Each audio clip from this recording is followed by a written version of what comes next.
Humihiling ang Agoncillo LGU sa Mines and Geosciences Bureau ng DNR na magsagawa ng assessment sa mga landslide-prone areas sa bayan. Ang detalye sa report ni Paul Hernandez.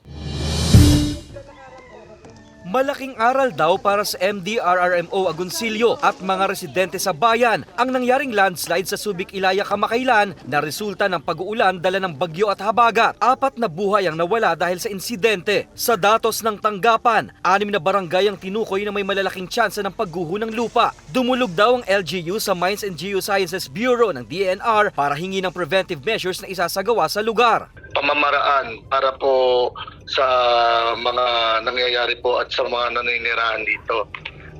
Yun nga po ay amin pa pong pag-uusapan. Bukod sa naumpisa na po namin ang pag-uusap, ay mas maganda po ay mas lawak pa po namin yung aming plano. Nailapit na rin daw ang usaping ito sa pamahalang palalawigan ng Batangas. Kasama sa plano ang tamang pangangasiwa sa pagtatayo ng bahay rito kung ligtas pa ba o hindi na. Ang MGB naman po ay palagi pong kaagapay po ng LGU na after ng disaster po ay palagi po talaga silang nag-a-assess po ng lugar. Sinusubukang mahinga ng panig ng GMA Regional TV, Balitang Southern Tagalog, ang MGB tungkol dito. Partisipasyon ng mga residente ang kailangan ng mga kinaukulan sa mga panahon ng kalamidad. Hindi lang daw dapat pinakikinggan ng babala, kundi sumunod sa utos, lumikas para sa kaligtasan.